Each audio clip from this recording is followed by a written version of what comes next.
welcome back to Common Sense, everyone. Look, one thing you will never hear me do on this show is give credit where credit isn't due.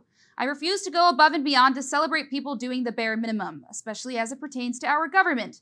However, if you've scrolled through social media recently, you'd know that that's apparently an unpopular opinion these days. In fact, you've likely come across hordes of conservatives praising the Supreme Court for doing their job and coming to the obvious conclusion that Joe Biden has no business as the President of the United States employing OSHA to force people to get a vaccine.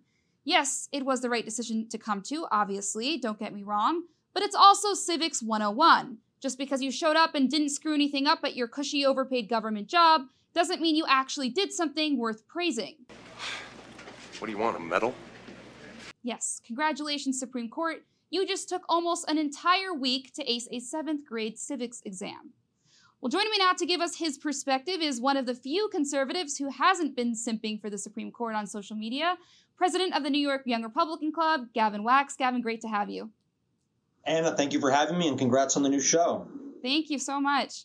It's just so funny because I was scrolling through Twitter and, just seeing all of these tweets congratulating the Supreme Court. We're supposed to believe that this is a huge win, but that just feels completely overblown here. I mean, Americans were shaking in their boots for days over a SCOTUS decision that really shouldn't have even been being discussed to begin with. I mean, what does it tell you about where we are as a nation? Oh, it tells us a lot. It tells us a lot about the state of the nation, the state of conservatism. I mean, at best, this was a 50-50 win. Obviously, striking down the OSHA mandate on private sector employers was a win. But you said it best. We shouldn't even have been in this situation to begin with. The fact that it had to go all the way to the Supreme Court, the fact that the Supreme Court took a week to deliberate on it is absolutely ridiculous. It's absolutely atrocious. I am happy, though, that we got to actually hear the oral arguments and see how utterly incompetent and aloof many of these justices are, in particular Sotomayor. It's absolutely a disgrace that some of these people are actually sitting on the bench in our nation's highest court. They clearly have no understanding of the Constitution. They have no understanding of the rule of the law, and they have no understanding of what's going on with COVID, how the disease works, and what's impacting our country. Now, on the other part of this loss, the other 50%, was the enforcement of HHS mandate on medical workers in any federally funded facility. But most facilities are federally funded. So in effect, this is a massive purge from the healthcare sector of anyone who has any questions about this vaccine and chooses not to take it. So we're going to see a massive exodus of much needed healthcare workers from our healthcare sector on account of their own personal healthcare decisions. It's absolutely disgusting, and they're being treated as a second-class citizen compared to the rest of the country. So it's absolutely unfortunate. It's unfortunate that we had 2 Republican-appointed justices go along with that. But again, the courts are not our friends. They are not what we think they are, and we need to be more vigilant elsewhere. Yeah, I mean, I think a lot of people, you're right, hearing that the oral arguments were a bit disappointed from what we heard. I mean, obviously, this is not rocket science. I mean, I could have told you this in 7th grade that, the conclusion we should have come to. But I mean, even this doesn't really solve a lot of our problems as Americans. I mean, you're in New York, of course. I'm in D.C., where actually our mandate starts today. And I'm just curious, what about what's going to happen now? Because there's still a lot of issues we're still tackling. I mean, the Biden mandate really had nothing on New York's already existing mandate. Yeah, unfortunately, they basically just kicked the can down to the states, and many of these blue states or even blue localities such as D.C. are just absolutely devastating the unvaccinated population with their egregious and tyrannical mandates, basically making life impossible for people like me who is unvaccinated living in New York. So it's unfortunate. I don't really think that this case really impacts anything that's going to happen at the state level, which is unfortunate yet again, but we're going to have to continue to fight. We're going to have to continue to push back at the local level, at the state level, whether legislatively or in the courts. Elections still matter in many of these areas. But it's unfortunate because, there's many Americans, millions of Americans who are still going to be facing serious negative repercussions for these blue state policies. I mean, you saw in New York, they already had fired, over 100,000 nurses and doctors because of their decision not to get vaxxed. You see tons of people getting pushed out of jobs in New York City because they refused to get vaxxed. And then many, many more or are just simply unable to enjoy the basic freedoms of life, like going out to eat in a restaurant, going to a bar, going to a coffee shop, being able to sit indoors on account of their medical status. So we're really going through a form of medical apartheid, medical segregation in many parts of this country, and it's absolutely disgusting and grotesque.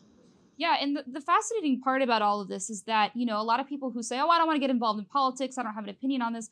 It's kind of hard to say that nowadays because obviously this is a failure and not just, policy wise, but also in the world of science. Like I'm old enough to remember when you were taught the scientific method, which is basically question everything, get to the bottom of everything. And we can't even do that. I mean, Joe Biden actually recently said he wanted to crack down on social media companies. He wanted them to, crack down on, quote, misinformation. I actually want to play that clip right here and get your reaction on the back end.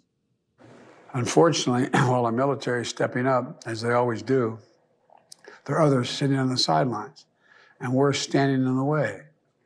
If you haven't gotten vaccinated, do it. Personal choice impacts us all, our hospitals, our countries.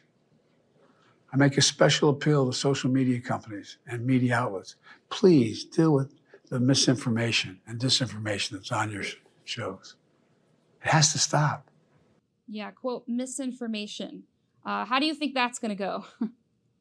Yeah, I mean, this is so Soviet-esque. I mean, just labeling anything you disagree with as misinformation is quite rich. Who's to determine what is misinformation, what is truth, what is false? Biden, the state, they clearly have an agenda that they're trying to push through, and that agenda involves shutting down any dissenting opinion, any different voices, any sort of argument, any sort of public debate. They say this is settled science. It's not settled science. None of this is settled science. The science is constantly changing. The goalposts are constantly changing. What they want is they want obedience, and they want to coerce everyone into doing what they're told. And that's not a free society. That's not a healthy society. And that is certainly not a society that embraces the scientific method, as you have just said. Many times, they're completely disregarding the basic tenets of science. We're looking at things like natural immunity, completely disregarded. Looking at things like therapeutics, completely disregarded. Looking at things like the actual mortality rate of this disease, especially when you look at certain age groups and certain demographics, completely disregarded. They are trying to push through an agenda that consolidates power and enriches a few, largely big pharma. And it's absolutely disgusting, and it's completely anti-American. And, I would hope that people continue to push back, continue to share alternative views. And being, pro-individual choice is not a bad thing. Having your own bodily autonomy is not a bad thing. Being able to make healthcare decisions for yourself is not a bad thing. We need to push back against the propaganda. And the only misinformation I see being spread is out of the Biden White House, which is, really on its in a death spiral right now, and is just trying to figure out any ways to maintain a form of legitimacy.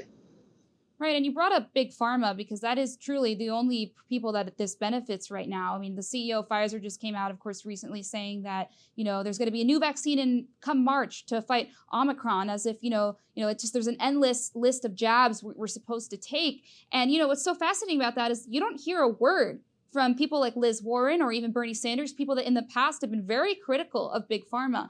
I mean, what is happening to the left? They're not, at the very least, the far left used to be critical of this. They used to question things. I mean, Bernie Sanders at some points has supported free speech even, and yet now we're seeing this complete disinterest in supporting these things these principles that in the past they have. Why do you think that is? I mean, where have they made this decision to change their platform here? No, it's a great point. The American left is completely intellectually bankrupt. They've been co-opted.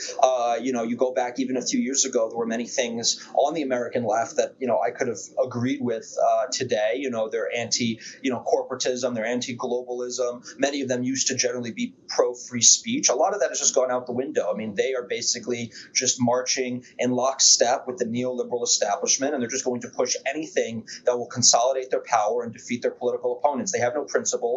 They have no morals, and they don't stand for anything anymore. And it just goes to show how many times that they've changed their views on a variety of different issues. They've changed their position when it comes to things like big pharma, when it comes to things like big tech, when it comes to things like monopolies and massive corporations and globalism, and all these things that they used to supposedly stand against. It's just a joke, and they're all just doing what they're being told, and it's happening almost in unison. It's very coordinated. It's very creepy, and it's just a shame that we don't really have the sort of political discourse that we once did, not only between the left and the right, but within the right and within the left. It seems like the establishment of both parties are working in tandem, and then even the more fringe or avant-garde of either wing, the far left is just simply given up everything, and all they talk about is wokeism. And I think that's what it comes down to. I think that the party, the Democrat Party and the far left, has been dominated by wokeism, and that's what's really shifted them completely away from some of their original beliefs when it comes to economics, when it comes to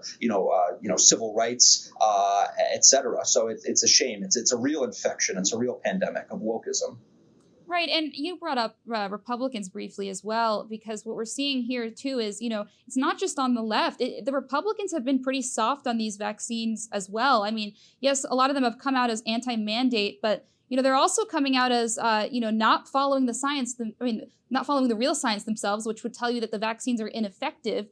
We haven't seen a lot of Republicans too strong on this. Are you surprised by that? I mean, why are they so shy about this? I have about a minute left. It just seems weird that they sort of wouldn't be able to point out the obvious here.